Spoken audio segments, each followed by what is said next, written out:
Bonsoir et bienvenue dans Géopolitique Actu, la chronique qui vous fera toutes les semaines le récapitulatif de l'actualité géopolitique du monde ici sur votre chaîne Code Kama TV.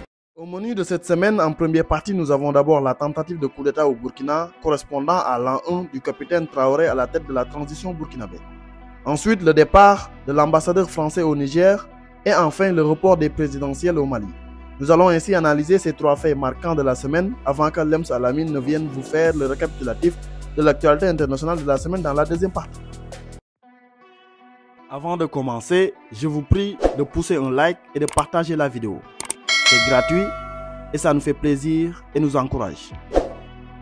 Cette semaine, nous avons vécu une énième tentative de coup d'État contre le régime du capitaine Ibrahim Traoré. En effet, après une année passée à la tête de la transition burkinabé, IB a subi 3 fois des tentatives de renversement de son régime. Et le vendredi dernier, c'était l'occasion pour le chef de l'État de revenir sur ses actions menées par l'impérialisme.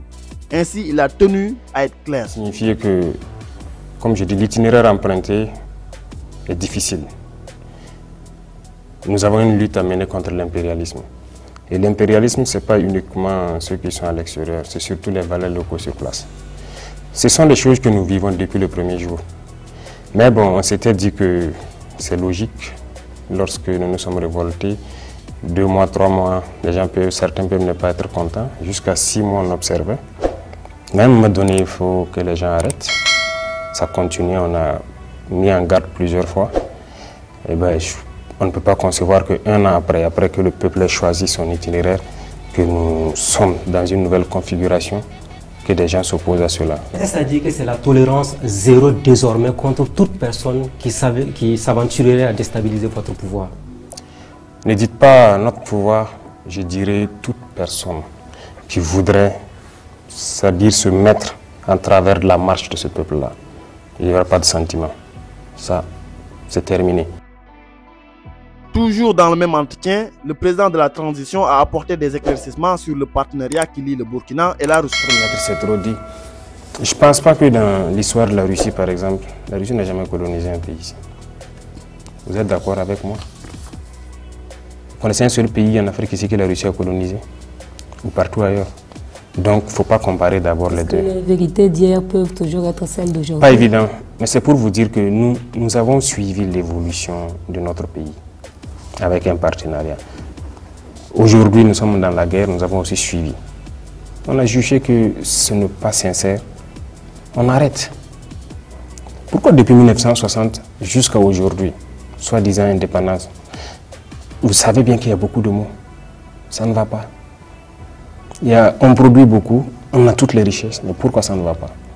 Il y a quelque chose qui ne marche pas. Nos matières premières sont exportées. À les transformer, on revient nous vendre encore avec... donc on exporte en quelque sorte nos emplois et toute notre richesse. Sur le plan économique, rien ne va. Sur le plan de défense, on a vu avec la guerre, rien ne va. Pourquoi il faut continuer? On change de partenariat. Qu'est-ce qui garantit que la Russie sera mieux que la France à l'avenir? Les Russes suivent très bien ce qui se passe en Afrique. Et c'est parce qu'ils sont aussi anti-impérialistes que nos esprits, je peux dire nos idées convergent. Voilà. Déjà, quand vous prenez nos équipements ici, la plupart de nos équipements sont russes. La plupart. Ils acceptent de nous vendre tout. Et vous avez vu un équipement, je dirais français peut-être ici? Il n'y en a pas beaucoup. Quelques-uns. Aujourd'hui, dans cette guerre, comme on le dit, cette année, nous avons fait l'expérience. On refuse de nous vendre, par exemple, beaucoup d'États impérialistes refusent de nous vendre ce qu'ils disent, ce qui est létal. Des canons qui se montent sur l'avion, on refuse de nous vendre. Et voilà. Et avec la France, il y a beaucoup de choses qu'on souhaite payer, mais ils ne vont pas nous donner la licence. On ne va pas nous vendre. Et même avec les Américains, on a eu des soucis. Donc, les terroristes doivent avoir une arme, ils nous tirent dessus. Bon, nous, on ne doit pas avoir ce qui tue. C'est des gaz lacrymogènes, c'est autre qu'on peut nous vendre, je ne sais pas. Si nous sommes en guerre et que nous avons des populations qui meurent, on veut se défendre, et vous refusez de nous vendre ce qui est létal, vous n'êtes pas nos amis. Effectivement, contrairement aux pays occidentaux, la Russie n'a jamais esclavagé ni colonisé des Africains. Et surtout, elle a soutenu l'Afrique dans les processus de décolonisation. Donc, entre celui qui m'a dominé et humilié et celui qui m'a toujours apporté son soutien, le choix doit être vite fait. Par ailleurs, la nouvelle alliance avec le Mali et le Niger a été évoquée et le capitaine a expliqué les raisons qui justifient cette alliance. L'AES, c'est une défense en commun. Nous avons décidé d'unifier nos espaces. Aujourd'hui, peu importe la situation au Niger, aussi au Burkina ou au Mali, on peut bénéficier l'un comme l'autre du soutien de ce partenariat-là. Donc c'est ça d'abord le plus important pour nous, parce que nous, ce qui nous préoccupe, c'est la question de sécurité, nous sommes en guerre, et c'est ça qui nous préoccupe d'abord. Le reste, ça viendra. Enfin, l'homme fort de Ouaga réaffirme son engagement à être aux côtés du Niger contre une quelconque éventuelle attaque militaire. Lorsque vous devez défendre le périmètre de cette table, vous ne restez pas normalement sur la table pour défendre. Vous partez au-delà. Si nous avait soutenu le Mali depuis les années 2012, si on avait soutenu le Niger, vous croyez que le terrorisme serait arrivé là? Je ne pense pas. On est resté bras croisés, ça n'arrive qu'aux autres. D'ailleurs, c'est ce que beaucoup d'États autour font aussi. Je crois que ça ne va pas les arriver. Non, on fait des erreurs. D'abord, donc sur ce point seulement, la meilleure manière donc de se défendre, c'est d'aller un peu au-delà. C'est d'ailleurs l'argument que certains États occidentaux avancent, qu'ils viennent ici pour combattre le terrorisme, pour que ça n'arrive pas chez eux. Et l'autre chose, c'est quoi? C'est un peuple frère qu'on veut agresser. Il n'y a pas de raison que nous restent les bras croisés. Si on laisse déstabiliser le Niger, tout le monde a suivi pour la Libye. C'est ça qui a déversé toutes sortes d'armes ici. Toujours dans cette semaine, nous avons assisté au départ de l'ambassadeur de la France au Niger. Après 2 mois de bras de fer, la France a fini par céder face aux nouvelles autorités nigériennes. Elle annonce ainsi non seulement le départ de son représentant diplomatique, mais aussi de ses soldats. Une première victoire pour la transition, car nous nous rappelons tous des déclarations autoritaires et arrogantes de Macron. Beaucoup de clarté que la France condamne absolument, avec la plus grande fermeté, ce coup d'État militaire contre un dirigeant démocratiquement élu, courageux, et qui fait pour son pays les réformes et les investissements dont il a besoin. Et que nous accompagnons comme nous avons accompagné son prédécesseur depuis le début. Ce coup d'État est parfaitement illégitime et profondément dangereux pour les Nigériens, pour le Niger et pour toute la région. Malgré ce rapport de force remporté, la vigilance doit être de mise et le soutien pour la transition nigérienne encore plus fort. Car la France et ses valets africains sont pleins de ressources. Nous allons terminer avec le 3e pays de l'Alliance, à savoir le Mali. Le lundi dernier, le gouvernement de la transition a annoncé le report des élections présidentielles prévues en février 2024 jusqu'à une date ultérieure. Les autorités maliennes justifient dans un communiqué ce report par des problèmes techniques. La prise en compte de nouvelles dispositions constitutionnelles dans la loi électorale, en particulier l'augmentation des délais entre les 2 tours des élections présidentielles. B. La prise en compte par l'EGE, l'autorité indépendante de gestion des élections, des résultats de la révision annuelle des listes électorales du 1er octobre au 31 décembre 2023 dans le fichier électoral à partir de janvier 2024. Seul moyen d'assurer une large participation des Maliens aux prochaines élections. C. La gestion de la prise en otage de la base de données du recensement administratif à vocation d'état civil, le RAVEC par le prestataire IDEMIA, une société française. Le gouvernement de la transition précise que les nouvelles dates de l'élection présidentielle feront l'objet de communiqués ultérieurement après échange avec l'autorité indépendante de gestion des élections. Pour rappel, le Mali a adopté au mois de dernier une nouvelle constitution votée à plus de 92% lors d'un référendum. Et pour notre avis, nous pensons que l'urgence au Mali, ce n'est point des élections, mais plutôt la sécurité. Ainsi, la question de la semaine sera: pensez-vous que les élections peuvent-elles régler les problèmes politiques en Afrique? Merci de nous répondre dans les commentaires. Pour rappel, la semaine dernière, nous vous avions posé la question de savoir est-ce que Mamadou Doumbouya était sincère dans sa démarche. Et majoritairement, vous aviez émis des doutes sur la démarche du colonel.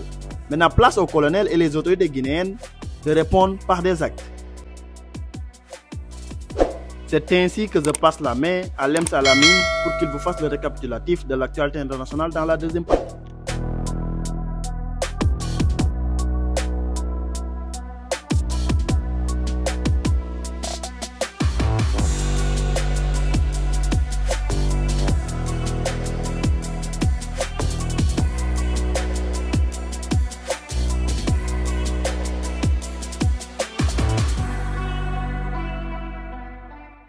Recap des actualités géopolitiques de cette semaine. Corée du Nord et son arme nucléaire. La Corée du Nord a inscrit dans la Constitution son statut d'État nucléaire. Dans une réunion de l'Assemblée populaire qui s'est tenue entre mardi et mercredi, le président nord-coréen Kim Jong-un déclare que la politique de construction de la force nucléaire de la RPDC, République populaire démocratique de Corée, est devenue permanente en tant que loi fondamentale de l'État, que personne n'est autorisé à bafouer. Depuis 2006, la Corée du Nord a effectué 6 essais nucléaires. En effet, ce statut d'État nucléaire permet à la Corée du Nord de mener une frappe atomique préventive en cas de menace existentielle contre son régime. Mais la Corée du Nord se renforce militairement de plus en plus pour faire face aux Américains qui soutiennent le Japon, la Corée du Sud. À travers une alliance militaire, une version asiatique de l'OTAN accuse le dirigeant nord-coréen.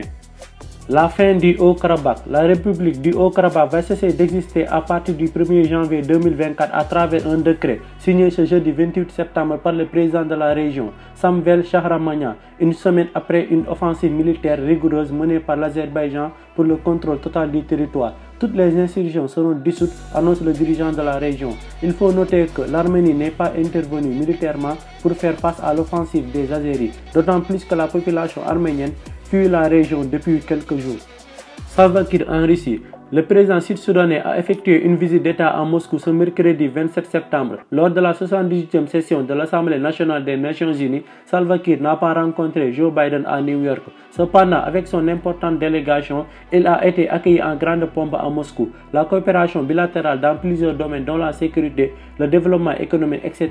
faisait partie des discussions bilatérales. Salva Kiir espère un soutien de la Russie à l'ONU afin que l'embargo sur les armes soit levé par le Conseil de sécurité. Dans une interview au micro de Sputnik, le ministre sud-soudanais des Affaires étrangères James Pitia Morgan affirme que son pays est ouvert pour le business. Le pétrole est ce que nous avons aujourd'hui. Le pays n'a pas été exploré et nous invitons les compagnies russes à l'explorer dans les domaines de pétrole, de minéraux, d'agriculture, d'industrialisation du Soudan du Sud à travers la construction de centrales pour exploiter l'hydroélectricité que nous avons. Et cette visite est une voie ouverte pour beaucoup de compagnies en Russie pour venir au Soudan du Sud et faire ce qu'ils veulent dans notre pays, dit-il. Il poursuit que le Soudan du Sud pourrait rejoindre les BRICS et que le pays rejoindra les BRICS quand ce sera l'heure.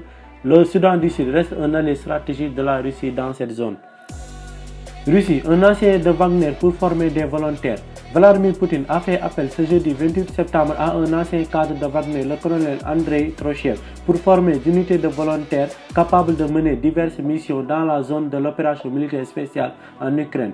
Oui, nous avons créé un fonds pour les défenseurs de la patrie, déclare Poutine. Cependant, Andrei Trochev serait un ancien du GRU, le renseignement russe, comme Utkin, le cofondateur du groupe Wagner. Poutine veut-il attirer les Wagnériens? Ainsi s'achève ce deuxième numéro de Géopolitique Actu. Merci de nous avoir suivis et n'hésitez pas de liker la vidéo et de la partager. Et si vous n'êtes pas encore abonné à la chaîne, merci de le faire pour ne point rater les prochaines éditions.